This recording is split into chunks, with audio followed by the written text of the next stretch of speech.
It's your girl Kiki. Happy St. Patty's Day. Here is part 2 of our St. Patty's Day feast. So, crazy course of events happening in the Smith household. So our hot water heater went.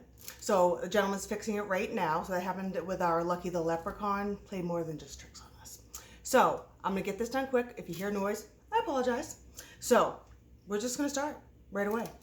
All right, as we talked about before, we have our nice flat cut that I showed you guys yesterday of our corned beef. And whenever I do anything in a crock pot, I always add some type of liquid, even if it's a little bit of water, to the bottom. And I'm gonna put this down so you guys can see how I'm working. And please use these liners. They are a lifesaver. All right, whatever beer you guys choose, you don't have to do beer. You could do a stock, you could do, even, some type of ginger ale. I just do a little bit here on the bottom. And I'm gonna put in our corned beef. And I have tongs here. I would just throw this in, but I really want to season it well because yesterday we made KeeKee's Portuguese allspice. So I'm going to move this over. And this here is 3 tablespoons. So I'm probably going to use about 2 and see how that comes out. So I'm going to just right over the top. Hopefully you guys can see this. Sprinkle that right over the top. And then I'm going to flip it.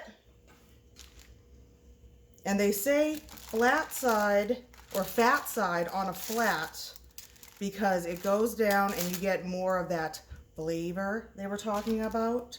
Flavor, even though I think it's fine. So we're gonna take another tablespoon right over the top, get it good.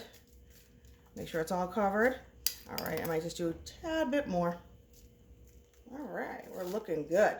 Now, yesterday, my little trick that I was talking about is the pickle jar spices. Now this here I measured, it's just slightly over a tablespoon loose. So I'm just gonna throw those on top. And then the pickling spices that come in the packet, that's just under a tablespoon, but I've never done both.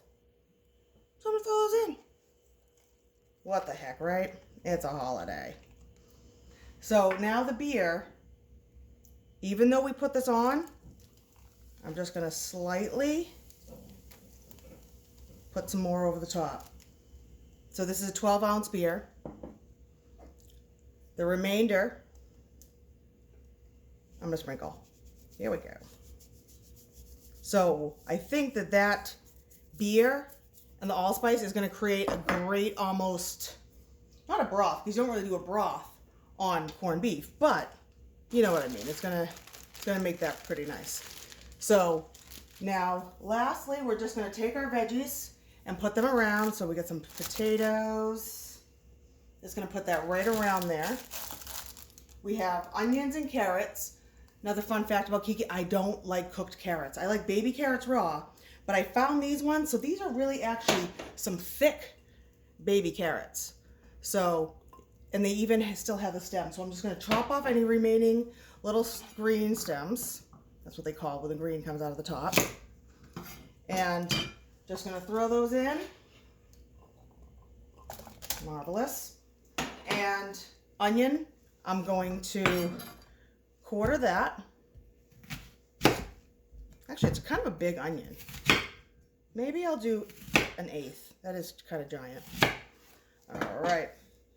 Now the cabbage and the garlic, I peeled a whole clove of garlic. I told you about that yesterday.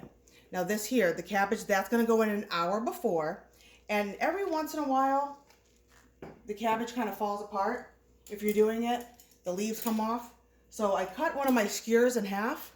So what I'm gonna do is I'm just gonna skewer it to see if that helps at all this year when I put those in. So to see if that kind of, do it a little bit more, and then set it in there when I get ready. So I will be posting a few pics of this lovely dinner, and this is gonna take about 6 hours. So I will be posting that lovely dinner for you guys later. Thanks for joining me. Happy St. Patty's Day, guys.